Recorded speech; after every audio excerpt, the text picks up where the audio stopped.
एक प्रश्न पूछ सकता हूं? अवश्य ऋषि कश्यप। जहां प्रश्न नहीं वहां जिज्ञासा नहीं,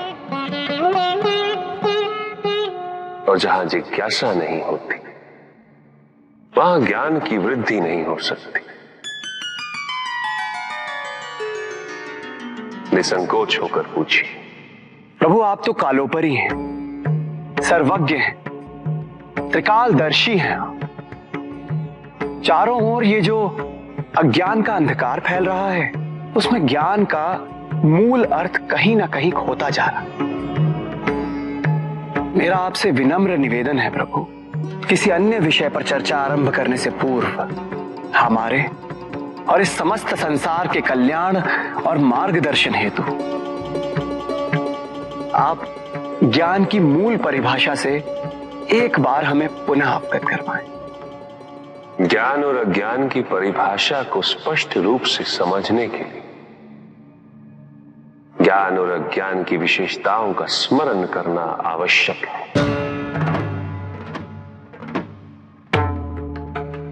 जिसके कारण स्वार्थ, विनाश, क्रूरता, अशांति और भय में वृद्धि हो, वह अज्ञान है। किंतु जो व्यक्ति को उदार, निर्भीक, सहनशील और विनम्र बनाए, वही ज्ञान है। अज्ञान की शक्तियां दुरुपयोग करने हेतु प्रेरित करती हैं,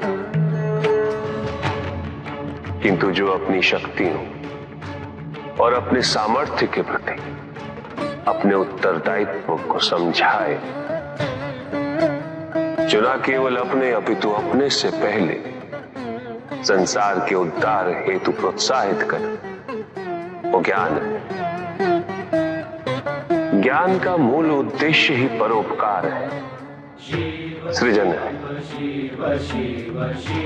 दूसरों की भावनाओं को समझना, उनका आदर करना, यही ज्ञान है। क्योंकि ज्ञान हमें न केवल अपने अपितु दूसरों के दुख और सुख के प्रति भी संवेदनशील बनाता है। किंतु जो दूसरों की भावनाओं का अनादर करे, उसे ज्ञान की श्रेणी में कैसे रखा जा सकता है? अज्ञान के कारण व्यक्ति सांसारिकता में बंधता जाता है, मोह माया में उलझता जाता है। अज्ञान परम सत्य से दूर ले जाने का माध्यम है, किंतु ज्ञान व्यक्ति को परम सत्य की ओर ले जाता है।